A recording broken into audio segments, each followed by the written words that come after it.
जय हिंद दोस्तों। आज हम पढ़ेंगे परमाणु संरचना के बारे में। इसके पहले हमने परमाणु क्या होता है, अणु क्या होता है, अणु के जो प्रकार होते हैं उसको हमने देखा था। आज हम पढ़ेंगे परमाणु संरचना के बारे में। देखिए, परमाणु संरचना में हम यही पढ़ेंगे कि जो परमाणु की संरचना है, यानी जो परमाणु जो है वो किस किस चीज़ों से मिलकर बना होता है। ठीक है, इसमें सबसे पहले इसके बारे में बताया था 400 BC।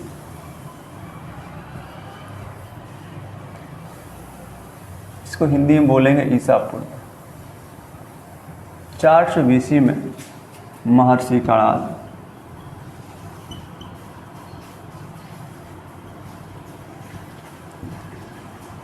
प्लेटो, अरस्तु, ये जो लोग थे इनका मानना था कि जो पदार्थ है वो अत्यंत सूक्ष्म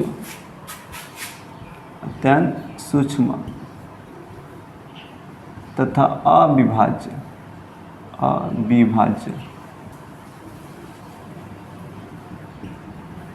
कणों से मिलकर बना होता है। यानी जो पदार्थ है वो छोटे छोटे, इतने छोटे छोटे कणों से मिलकर बना होता है। क्योंकि ये सूक्ष्म बोल रहा है, सूक्ष्म का मतलब ये हुआ इतने छोटे छोटे कणों से मिलकर बना होता है कि उसे हम देख नहीं सकते और नहीं उस कण को उससे छोटा कर सकते हैं। अविभाज्य का मतलब ये हुआ कि जिसको हम दो भाग में बांट ही नहीं सकते। यानी जो हमारा पदार्थ है, जैसे यह एक मार्कर आपका पदार्थ है, ये जो मार्कर आपका है ये इतने छोटे छोटे कणों से मिलकर बना होता है कि इसको और हम दो टुकड़े नहीं कर सकते। उसे ही पदार्थ कहते, उसे ही परमाणु कहते हैं। ठीक है, फिर समझिए, महर्षि कणाद, प्लेटो और अरस्तु का मानना था कि जो हमारा पदार्थ है वह सूक्ष्म और अविभाज्य कणों से मिलकर बना होता है, जिसे हम परमाणु कहते हैं। ठीक है, यानी जो हमारा परमाणु है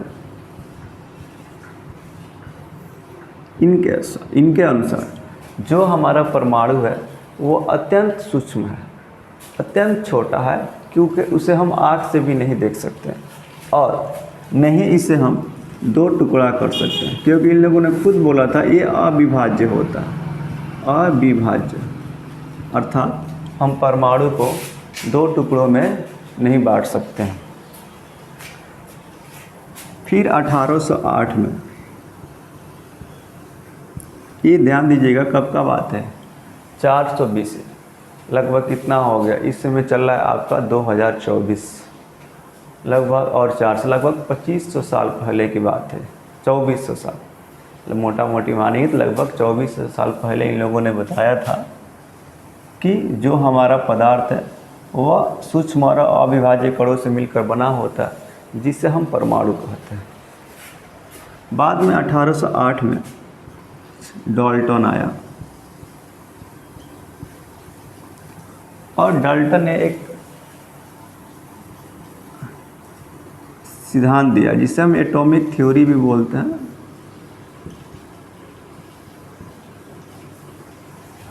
और डाल्टन ने बताया कि जो एटम शब्द है, एटम यह दो चीज़ों से मिलकर बना है, A प्लस टॉम। ए का मतलब है कैनॉट, टॉम का मतलब है कट, अर्थात जिसे हम काट नहीं सकते उसी को परमाणु कहते हैं। अर्थात जिसे हम कहने का इसका भी मतलब यही था कि लगभग 1808 में आया था। इसने भी सेम बात कही जो इन लोगों ने कहा था, लेकिन ये लोग दार्शनिक थे। इन लोगों ने वही चीज़ कहा था कि पदार्थ जो होता है अत्यंत सूक्ष्म कणों से मिलकर बना होता है और अब वो अविभाज्य होता है, जिसे हम परमाणु कहते हैं। अर्थात परमाणु को हम दो भागों में नहीं बांट सकते। इन लोगों का भी कहना यही था, महर्षि कणाद, प्लेटो और अरस्तु का। और जो जॉन डाल्टन 1808 में आया, जब एटॉमिक थ्योरी दिया, तो इसने भी सेम वही बात कही कि जो एटम है ये दो शब्दों से मिलकर बना है, ए प्लस टॉम। और ए का मतलब होता है कैन नॉट और टॉम का मतलब होता है कट, अर्थात हम परमाणु को दो भागों में नहीं बांट सकते। अब देखिए, ये जो भी तथ्य दिए गए थे, ये तथ्य महर्षि करात, प्लूटो, अरस्तु और डाल्टन, ये आपका थियोरेटिकल था। थियोरेटिकल का मतलब होता है सैद्धांतिक, इसको बोलते हैं सैद्धांतिक।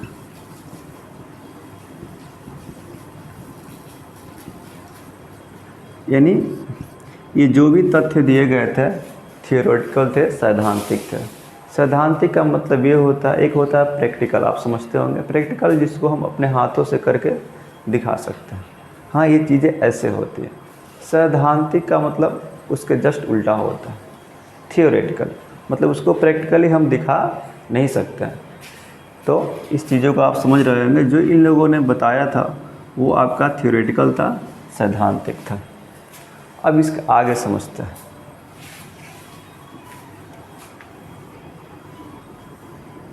तो अभी हमने आपको बताया कि 400 BC के करीब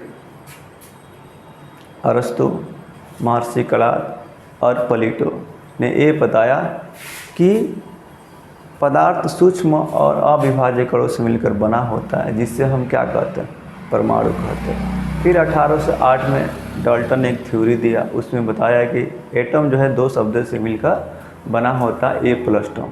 ए का मतलब है कैन नॉट और टॉम का मतलब है कट, जिसे हम कट नहीं कर सकते हैं, उसे ही हम क्या कहेंगे, परमाणु कहेंगे। लेकिन 19वीं शताब्दी के अंत और 20वीं शताब्दी के शुरू, 19वीं शताब्दी के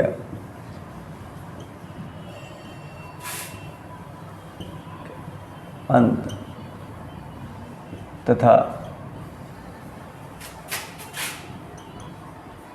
20वीं शताब्दी के शुरू में, ध्यान दें, 19वीं शताब्दी का और 20वीं शताब्दी के शुरू में विभिन्न प्रयोग हुए। अलग अलग वैज्ञानिकों ने क्या किया, अलग अलग प्रयोग किया। जैसे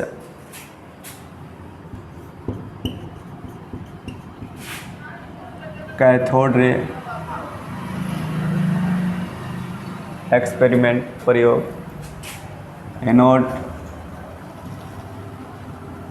एनोड रे एक्सपेरिमेंट।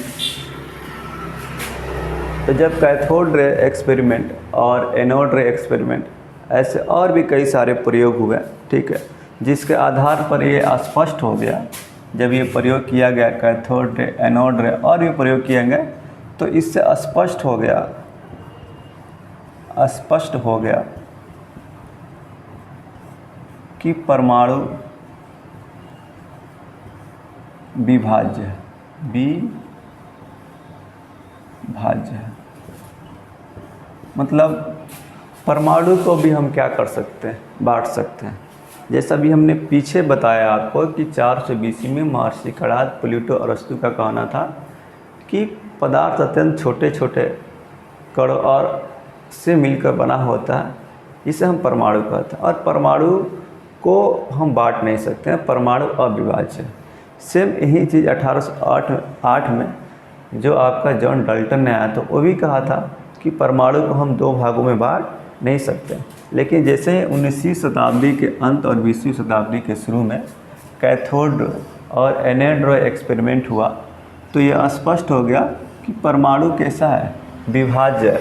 परमाणु को भी हम क्या कर सकते हैं, बांट सकते हैं। और इनकी जो संरचना होती है जटिल होती है। इनकी संरचना कैसी होती है, परमाणु की भी संरचना जटिल होती है, संरचना जटिल होती है, ठीक है। इतनी चीज़ें आपको समझ में आ रही होगी। और यह जो परमाणु होता है, ये भी सूक्ष्म कणों से मिलकर बना होता है। ये जो परमाणु होता है, परमाणु सूक्ष्म कणों से मिलकर बना होता है। परमाणु भी सूक्ष्म कणों से मिलकर बना होता है। और इन सूक्ष्म कणों को हम कहते हैं, ये जो सूक्ष्म कणें हैं, सूक्ष्म कणों से मिलकर बना होता है, इन्हें हम बोलते हैं सब एटॉमिक पार्टिकल। क्या कहते हैं? सब एटॉमिक पार्टिकल। जैसे इलेक्ट्रॉन, प्रोटॉन, पॉजिट्रॉन। तो यहाँ हम क्या देख रहे हैं? इन प्रयोग से क्या निकलना है कि जो हमारा परमाणु है वो भी छोटे छोटे कणों से मिलकर बना होता है। लेकिन ये जो जॉन डाल्टन आया था उसके अनुसार क्या था कि परमाणु का हम टुकड़ा नहीं कर सकते।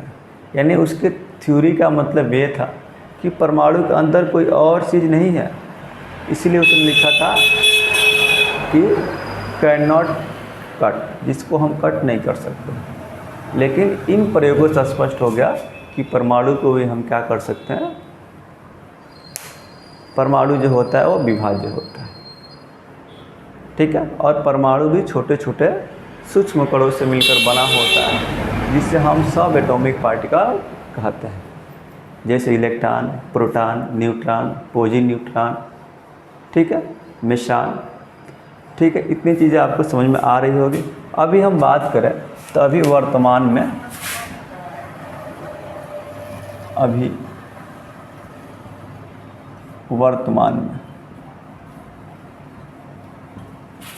सब एटॉमिक पार्टिकल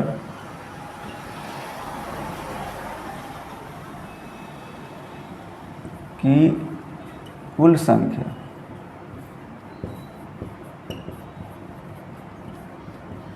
35 है। अभी सब एटॉमिक पार्टिकल की वर्तमान में कुल संख्या 35 है। हम मेनली सिंपली ऐसे 4-5 को ही याद रखते हैं, जैसे electron, proton, neutron, positive neutron, anti neutron. तो ऐसे करके सब एटॉमिक पार्टिकल की संख्या 35 है। ध्यान दीजिएगा कि जो परमाणु होता है वो भी, उसकी संरचना जो होती है जटिल होती है, और वो भी अत्यंत सूक्ष्म कणों से मिलकर बना होता है, जिससे हम सब एटॉमिक पार्टिकल कहते हैं। जैसे electron, proton, neutron, anti neutron. ऐसे करके सब एटॉमिक पार्टिकल की संख्या कितनी है आपकी? 35 है। अब हम जो ऊपर हेडिंग लगाए हैं, इतनी चीज़ें आप समझ गए होंगे। अब जो ऊपर हम हेडिंग लगाए हैं परमाणु संरचना, इसकी परिभाषा के बारे में थोड़ा बात कर लेते हैं। तो देखिए, इसकी परिभाषा की बात करें तो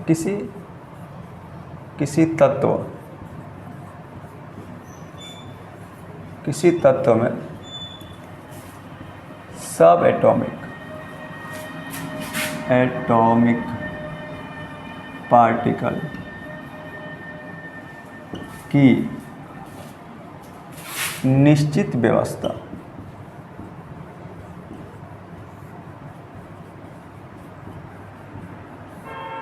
किसी तत्व के सब एटॉमिक पार्टिकल की निश्चित व्यवस्था को ही परमाणु संरचना कहते हैं।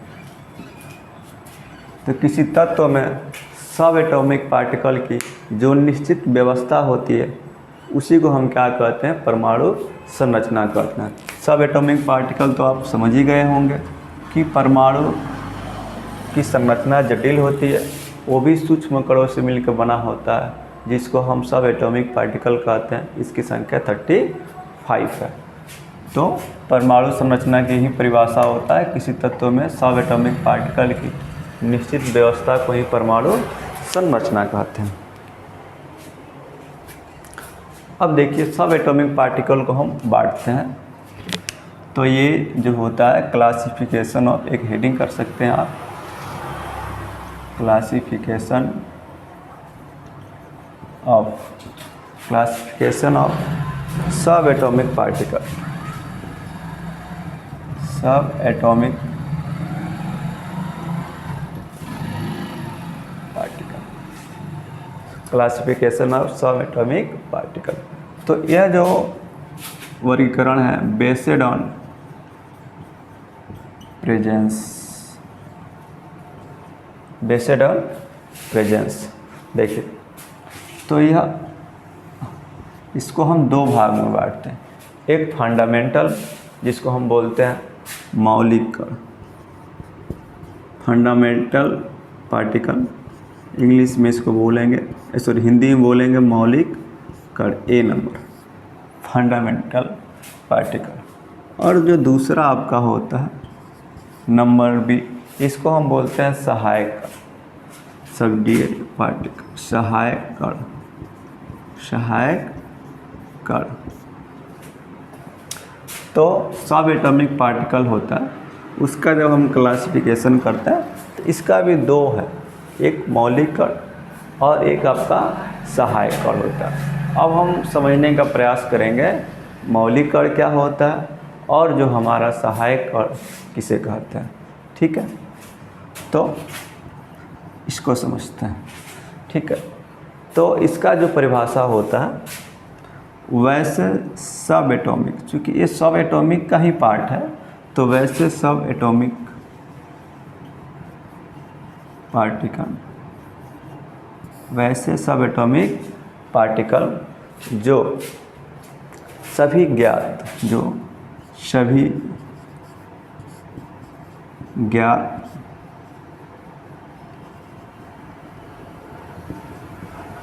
तत्वों में पाए जाते हैं, जो सभी ज्ञात तत्वों में पाए जाते हैं। ठीक है, और इनकी जो संख्या है, इनकी संख्या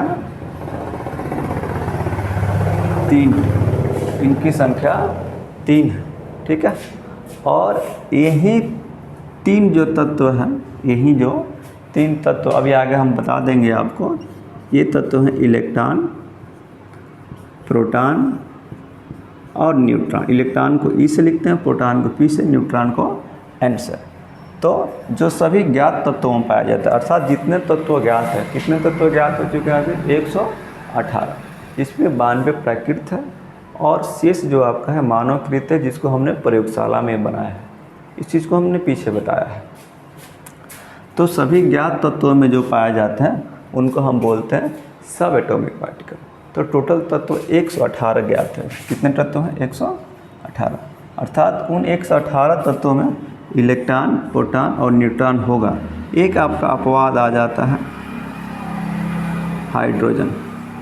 हाइड्रोजन में न्यूट्रॉन नहीं होता है, हाइड्रोजन में न्यूट्रॉन नहीं पाया जाता है। बाकी आपका इलेक्ट्रॉन होगा, प्रोटॉन होगा। 1H1 में ऐसे होता है। ये जो आपका 1H1 होता है, इसमें आपका न्यूट्रॉन नहीं पाया जाता है।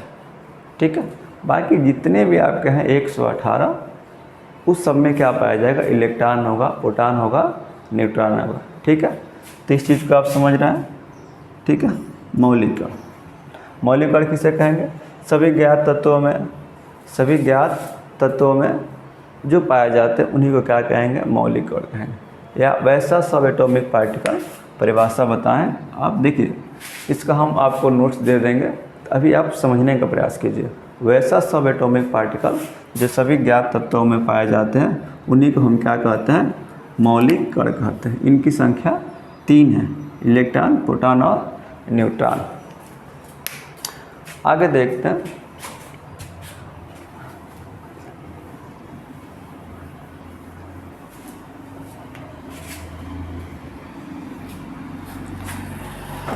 अभी हमने आपको बताया कि जो मौलिक कण होते हैं, सब एटॉमिक पार्टिकल को कितने भागों में बांट रहे हैं? 2 भागों में।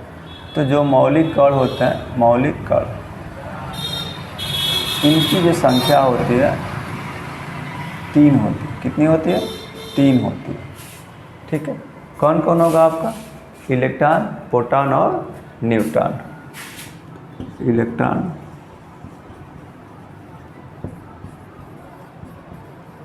प्रोटॉन और न्यूट्रॉन।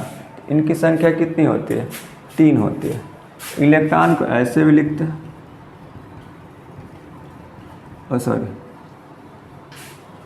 एस माइनस, अच्छा नहीं ऐसे, हाँ ऐसे यहाँ हो जाएगा माइनस, या ई माइनस लिख देंगे, ठीक है, या आपको हम बीटा माइनस भी लिखते हैं। रह गया प्रोटॉन, तो प्रोटॉन को भी सेम यहाँ P +1 यहाँ 1 लिख देंगे, या P लिख कर क्या लगा देंगे, जैसे हमने E पर माइनस लगाया है तो यहाँ क्या करेंगे प्लस लगा देंगे, या इसको H+ भी लिखते हैं, H+। न्यूट्रॉन को ऐसे लिखते हैं, यहाँ 0 यहाँ 1 होगा, ठीक है, या सिर्फ N लिखते हैं। तो ये इलेक्ट्रॉन को लिखने का एक तरीका होता है, ऐसे भी लिख सकते हैं, ऐसे भी लिख सकते हैं और ऐसे भी लिख सकते हैं, ठीक है। और इन तीनों को हम क्या बोलते हैं, फंडामेंटल पार्टिकल, हिंदी में बोलेंगे इनको मौलिक कण बोलेंगे, क्या बोलेंगे, मौलिक कण बोलेंगे, ठीक है। और ये भी ध्यान दीजिएगा कि हाइड्रोजन, ये चीज़ की ध्यान दीजिएगा कि हाइड्रोजन एक ऐसा तत्व है जिसमें न्यूट्रॉन नहीं पाया जाता है, न्यूट्रॉन नहीं पाया जाता है, ठीक है। ये चीज़ आपको समझ में आ गई होगी। अब हम जो सब एटॉमिक पार्टिकल का दूसरा जो है सहायक कण उसको समझते हैं।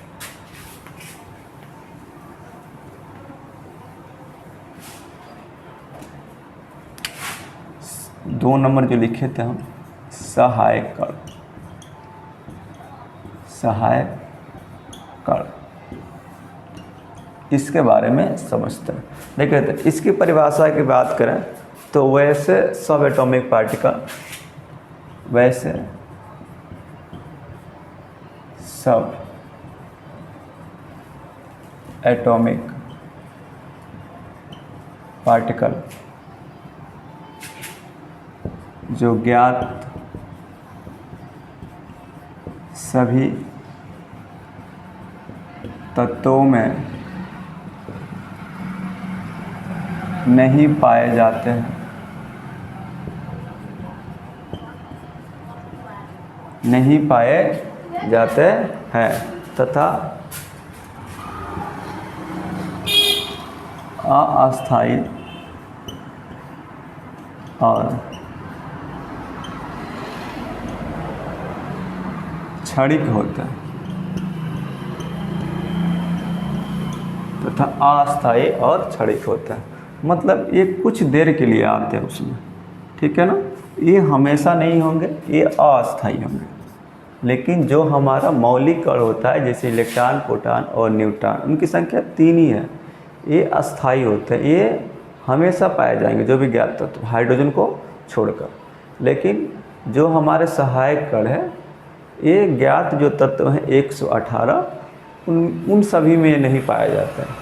होंगे भी तो अस्थायी होता है और क्षणिक होता है, किसी में हो सकते हैं, किसी में नहीं हो सकते, इसलिए इन्हें हम क्या बोलते हैं, सहायक कण कहते हैं। जैसे पॉजिट्रॉन, बहुत सारे पॉजिट्रॉन, एंटी न्यूट्रॉन,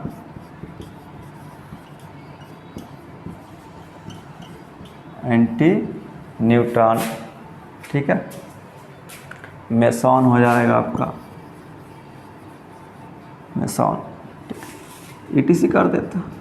ऐसे बहुत सारे हैं, क्योंकि आपको बताया टोटल कितने सब एटॉमिक पार्टिकल है, 35 तो जिसमें 3 तो आपके हैं मौलिक कण, इलेक्ट्रॉन, प्रोटॉन और न्यूट्रॉन, और बाकी सब किस में चले जाएंगे, आपके सहायक कण में चले जाएंगे। किस में चले जाएंगे, सहायक कण में चले जाएंगे। देखिए अब एक ध्यान देना है कि तत्व के गुण का निर्धारण, तत्व के गुण का निर्धारण कौन करता है, तो तत्व के गुण का निर्धारण मौलिक कण करते हैं, मौलिक कण करते हैं। क्या सहायक कण करेंगे, तो सहायक कण नहीं करते, ठीक है। तत्वों के गुण का निर्धारण कौन करते हैं, मौलिक कण करते हैं, सहायक कण नहीं करते, क्योंकि ये जो मौलिक कण होते हैं ये तो उसमें हमेशा होंगे ना, जैसे इलेक्ट्रॉन, प्रोटॉन और न्यूट्रॉन, तो ये तो हमेशा रहबे करेगा। लेकिन क्या सहायक कण हमेशा रहेगा, नहीं रहेगा, ये क्षणिक होता है और अस्थायी होता है। तो तत्वों के जो गुणों का निर्धारण होता है वह मौलिक कण करते हैं, सहायक कण नहीं करते हैं। ठीक है, तो इतने चीज़ों को आप समझे होंगे। अब इसके बाद जो हम आगे पढ़ेंगे, इलेक्ट्रॉन की खोज, प्रोटॉन की खोज और न्यूट्रॉन की खोज। फिर हमने जितना पढ़ा उसको एक बार आपको रिवाइज हम कर देते हैं 1-2 मिनट के अंदर। ध्यान से सुनिएगा। 400 BC में महर्षि कणाद, प्लूटो, अरस्तु के कहना था कि पदार्थ सूक्ष्म कणों तथा अविभाज्य कणों से मिलकर बना होता है, जिसे हम परमाणु कहते हैं। फिर 1808 में जो डॉल्टन आया, उसने भी यही बताया कि जो एटम है वो 2 शब्दों से मिलकर बना, ए प्लस टम। ए का मतलब होता है कैन नॉट, अटम का मतलब होता है कट नॉट। तो जिसको हम कैन नॉट कट, जिसको काट नहीं सकते, उसको परमाणु कहेंगे। ये जो भी तथ्य दिया गया था सैद्धांतिक था, थियोरेटिकल था, मतलब इसको हम प्रयोग करके नहीं दिखा सकते हैं आपके सामने। फिर 19वीं शताब्दी के अंत और 20वीं शताब्दी के शुरू में विभिन्न प्रयोग हुए, एनोड, कैथोड रे एक्सपेरिमेंट। इन प्रयोगों से यह स्पष्ट हो गया कि परमाणु की संरचना जटिल होती है और ये भी सूक्ष्म कणों, छोटे छोटे कणों से मिलकर बना होता है, जिसे सब एटॉमिक पार्टिकल कहते हैं। और वर्तमान में सब एटॉमिक पार्टिकल की संख्या 35 है, 35 है। सब एटॉमिक पार्टिकल को भी 2 भागों में बांटते हैं, मौलिक कण, सहायक कण। मौलिक कण वैसे सब एटॉमिक पार्टिकल जो ज्ञात तत्वों में निश्चित रूप से पाए जाते हैं, उसे हम मौलिक कण कहते हैं। इनकी संख्या 3 है, इलेक्ट्रॉन, न्यूट्रॉन, प्रोटॉन। ठीक है, तत्वों के गुण का निर्धारण इलेक्ट्रॉन, प्रोटॉन, न्यूट्रॉन ही करते हैं, मतलब ये मौलिक कण ही करते हैं। फिर इधर जो सहायक कण है, ऐसे सब एटॉमिक पार्टिकल जो ज्ञात सभी तत्वों में अस्थायी और क्षणिक रूप में पाए जाते हैं, उसको हम क्या कहते हैं, सहायक कण कहते हैं। जैसे positron, anti neutron, Mason, etc। ठीक है, तो फिर हम आगे ये चीज़ें पढ़ेंगे, इलेक्ट्रॉन की खोज, प्रोटॉन की खोज, न्यूट्रॉन की खोज। जय हिंद।